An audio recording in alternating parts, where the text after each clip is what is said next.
Déjà, merci beaucoup d'avoir accepté notre invitation sur le podcast de En Thérapie. Est-ce que tu pourrais te présenter en quelques mots et nous présenter ton métier, s'il te plaît? Alors oui, merci à vous de m'avoir invité aussi. Moi, c'est Sophie Defil, donc j'ai 43 ans. Je suis maman d'un enfant de 8 ans.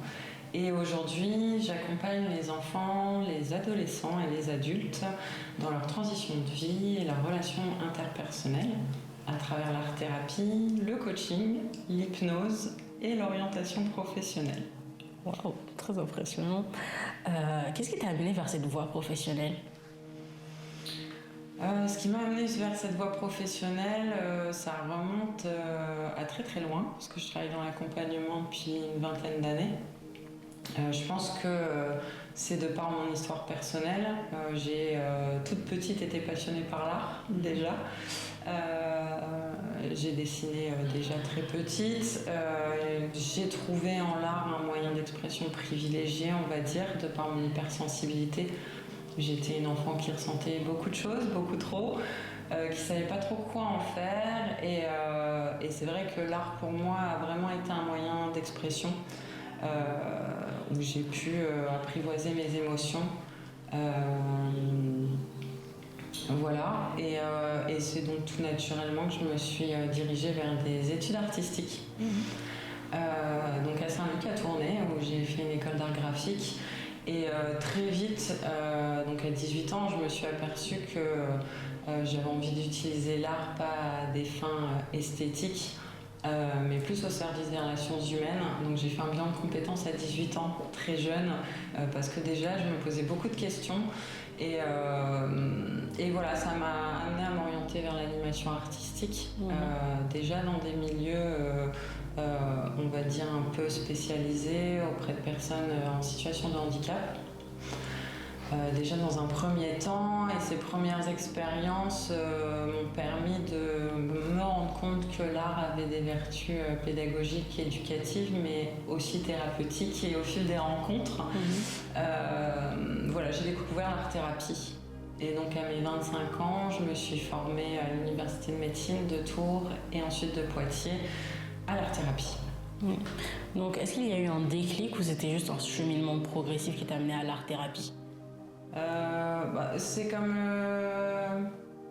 je t'ai dit, voilà, c'était au fil des rencontres. C'est vrai que ma première passion, ça a été l'art, ça a été comme une évidence. J'ai eu cette hypersensibilité qui était là et qui m'a amené à m'intéresser aussi aux relations humaines, qui m'a amené à vivre des fois des difficultés, à savoir comment trouver ma place. Et donc j'ai été sensible aussi à la différence, à cette notion-là, et ça m'a donné envie de pouvoir travailler avec des personnes aussi qui ressentent peut-être la même chose. Pour moi, l'art avait vraiment été un moyen de pouvoir apprivoiser ce que j'étais et à pouvoir m'exprimer, on va dire. Donc j'ai eu envie de l'utiliser auprès d'autres publics en fin de compte, et ça a cheminé progressivement comme ça. Très louable. Donc quelles sont les valeurs qui te guident dans ton activité aujourd'hui? Alors les valeurs qui me guident aujourd'hui, je pense que c'est des valeurs profondément humanistes, comme la bienveillance, l'authenticité, le respect et le non-jugement et l'inclusion. Je pense que la différence et la singularité de chacun est une richesse qu'on peut mettre au service du vivre et faire ensemble. J'ai notamment évolué dans mon apprentissage, notamment en animation artistique, dans les champs de l'éducation populaire. Et c'est ce qui m'a amené ensuite à me diriger vers l'insertion socio-professionnelle et le milieu associatif. Donc c'est vrai que c'est des valeurs qui me guident aujourd'hui. Donc pourquoi as-tu choisi de rejoindre En Thérapie, du coup? C'est un peu comme une évidence. En thérapie, c'est déjà une association avec un collectif. Donc c'est pouvoir intégrer un collectif pluridisciplinaire, mettre mes pratiques en complémentarité avec d'autres. C'est aussi pouvoir rendre accessible les pratiques comme l'art-thérapie ou le coaching. Et comme je l'ai dit précédemment, c'est vrai que j'ai à cœur de pouvoir rendre accessible au plus grand nombre ce genre d'accompagnement à tarif solidaire, être dans des notions de partage, se fédérer, c'est important pour moi. Et notamment la thématique qu'aborde en thérapie sur le burn-out résonne particulièrement car j'ai traversé un burn-out en 2015. Donc voilà, c'est une thématique avec laquelle je suis particulièrement sensible. Donc est-ce que tu peux nous expliquer un peu plus quel rôle tu joues concrètement chez En Thérapie ? Alors, quel rôle je joue ? J'interviens au niveau individuel et sur des ateliers collectifs, donc sur les pratiques d'art-thérapie, de coaching. Ça peut être l'hypnose aussi en individuel et aussi sur l'orientation professionnelle. Donc, j'interviens notamment en collectif sur le projet actuel de sensibilisation et d'accompagnement au burn-out parental soutenu par la fondation Kiabi. Donc on a mis en place une Happy Box permettant de pouvoir explorer, être sensibilisé à différentes approches comme l'alimentation, le brain gym, découvrir ses émotions. Voilà, donc j'interviens dans ce cadre-là. Donc c'est des projets qu'on monte en pluridisciplinarité, en complémentarité chacun les uns avec les autres. Et j'interviens notamment sur des ateliers en binôme avec Sandrine Lotte qui est coach professionnelle, et donc on a monté un cycle d'ateliers qu'on appelle Réancrez-vous. Donc c'est 3 ateliers où on mêle des temps d'introspection, de coaching et l'art-thérapie pour aller travailler un peu sur nos représentations mentales, un peu les pensées parasites qu'on pourrait avoir, nos émotions et aussi notre relation à nous-mêmes et aux autres, comment on apprend à donner et recevoir les uns aux autres. Donc on allie, d'où Réancrez-vous, on allie un petit peu l'approche tête, cœur, corps, ensemble. Du coup, qu'est-ce qui te donne envie de continuer à t'engager au sein de cette aventure en thérapie ? La joie de partager, de co-construire, le fait de pouvoir semer des graines en collectif sur la prévention, l'accompagnement à l'épuisement professionnel. Voilà, c'est une belle aventure humaine de travailler ensemble, de se fédérer et de se soutenir aussi, parce que quand on est auto-entrepreneur, on peut souvent se sentir seul.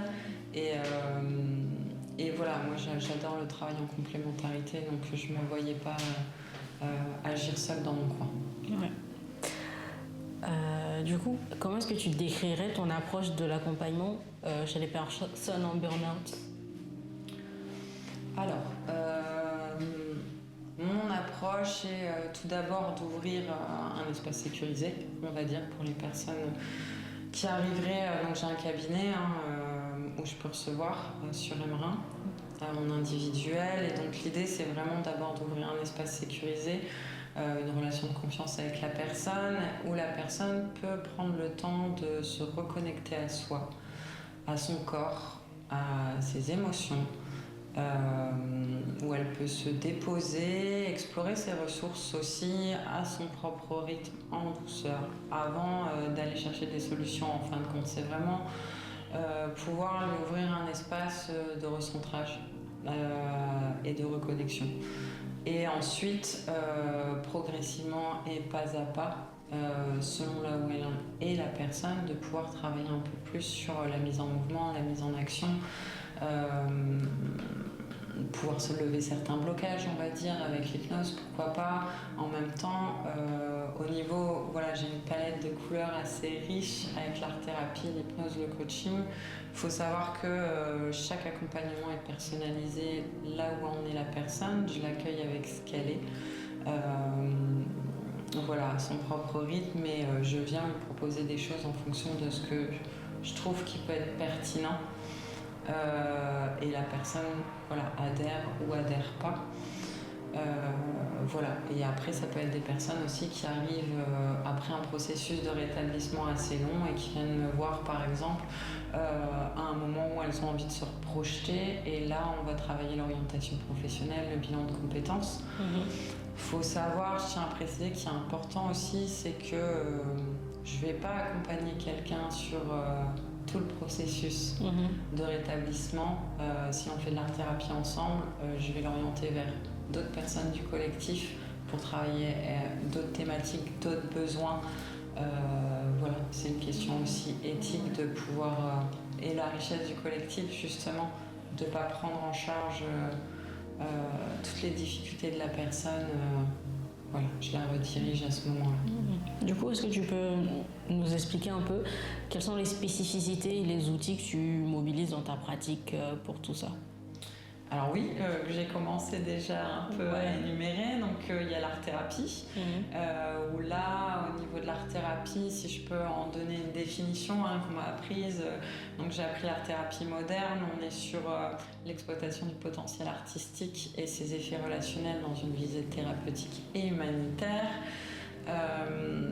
L'indication principale, on va dire, en art-thérapie, c'est les difficultés de communication, d'expression et de la relation à soi et aux autres.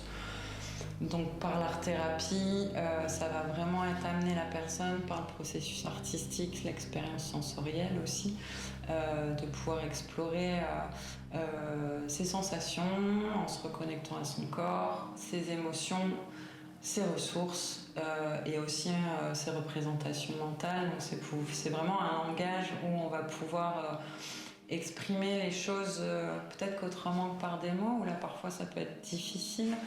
Ça va être de par le processus artistique qu'elle puisse rentrer en dialogue avec elle-même, voilà, et cheminer progressivement vers un mieux-être, retrouver une petite saveur existentielle, on va dire le goût de faire.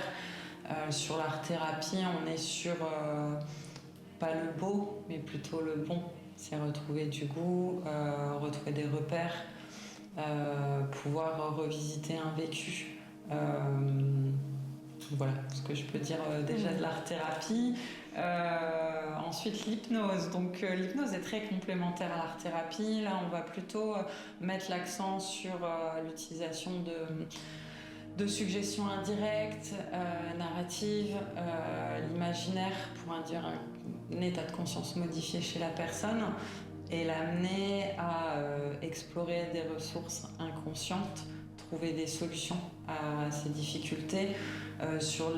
Moi, j'ai appris l'hypnose ericksonienne, donc au niveau de l'hypnose ericksonienne, on est plus sur le fait que pour nous, la personne a toutes les ressources en elle pour trouver ses propres solutions. Et on a plutôt un rôle de facilitateur, en fait, de rendre accessibles ces ressources internes. Voilà. Je continue du coup sur le coaching.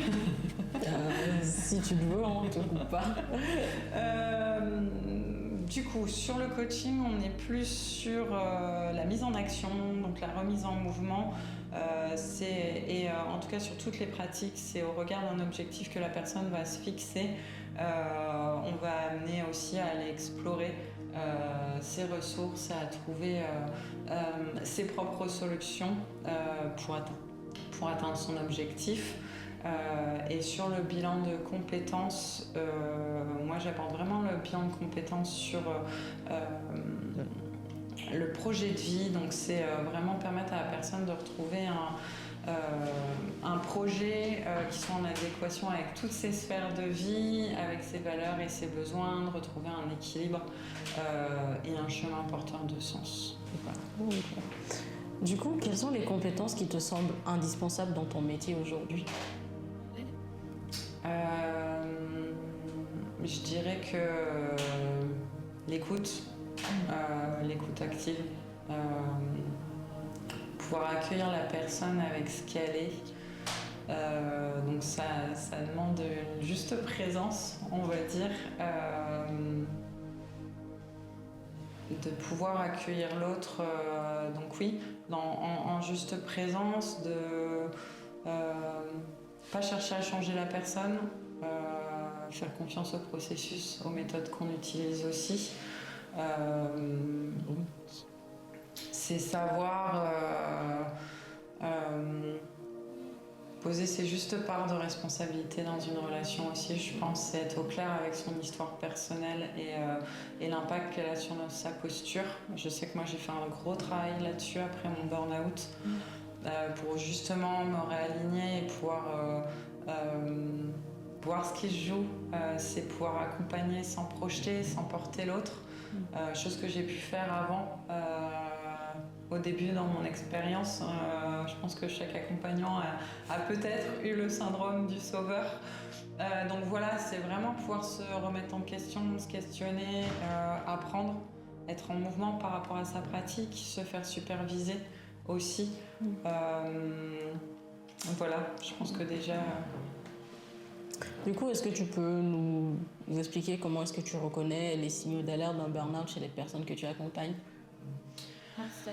Alors, les premiers signes, je dirais, c'est la perte de sens, la perte de goût, la fatigue, fatigue chronique, de l'irritabilité, ça passe par le trouble du sommeil, la perte de repères. Voilà, je pense que ça déjà c'est les premiers signes. Peut-être un sentiment d'impuissance aussi et de culpabilité, parce que quand on sent qu'on se sent plus capable, on se sent parfois fragile, vulnérable, et donc il y a un sentiment de culpabilité, de perte de contrôle et d'impuissance qui peut aussi venir. Du coup, tu nous as expliqué que tu avais fait un burn-out toi-même à ton niveau personnel. Donc, quelles sont les habitudes que tu as mises en place pour éviter l'épuisement aujourd'hui? C'est un travail quotidien et une remise en question quotidienne. Je pense que le burn-out, alors moi quand j'ai eu un burn-out, j'ai connu l'effondrement, donc j'ai une décharge électrique dans la colonne vertébrale qui m'a paralysée pendant 20 jours. Et voilà, qui a eu des conséquences sur ma santé physique encore aujourd'hui. Donc c'est d'être vraiment à l'écoute de mon corps en fait. On dit que les émotions c'est un signal d'alerte, et ben c'est ça, c'est de vraiment sentir quand il y a une émotion qui est là et être à l'écoute de ses besoins, de prendre des temps de pause du coup.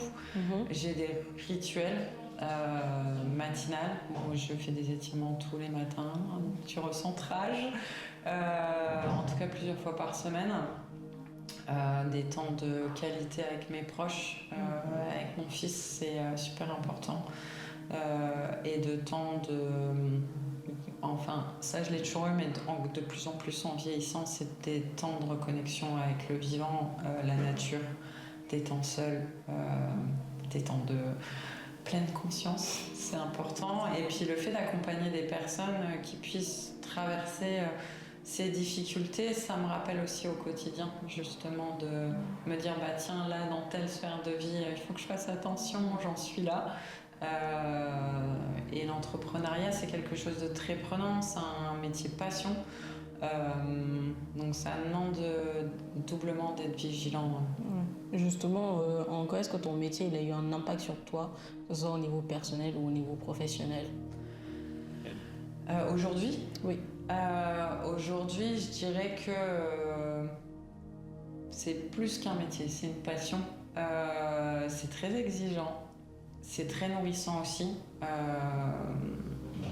Chaque accompagnement me touche, me nourrit. Voilà, c'est une aventure humaine. Professionnellement, ça me permet d'être toujours en mouvement, d'apprendre constamment, de continuer à me former, de me questionner, de me réajuster. Il n'y a pas d'acquis. En tout cas, moi, à mon niveau, de mon point de vue, il n'y a pas... Il y a quelques acquis, mais voilà, c'est toujours remise en question dans chaque rencontre. Voilà, professionnellement, personnellement, comme j'ai dit, c'est un métier passion, donc ça me nourrit. Je me verrais pas faire autre chose, en fin de compte, comme métier. On arrive presque à la fin de notre interview. Du coup, quel message aimerais-tu passer aux personnes qui traversent un burn-out actuellement? C'est une bonne question. Que le burn-out en soi, c'est une invitation. C'est pas une fin, c'est une invitation à ralentir, à se recentrer, à pouvoir faire un temps de pause, de pouvoir se reconstruire autrement. C'est possible, avec du temps, du soutien et en faisant confiance au processus, à son propre processus de rétablissement. Je pense que c'est important et de respecter son rythme. Un petit mot pour la fin, une envie, citation, quelque chose. Il y a une citation qui me suit partout et qui fait partie de mes couvertures sur les réseaux. C'est quelqu'un qui m'inspire beaucoup. C'est Carl Rogers qui a fondé l'approche centrée sur la personne, psychologue américain, qui a pour citation de dire que chaque individu est unique et détient au plus profond de lui sa propre vérité, son propre chemin.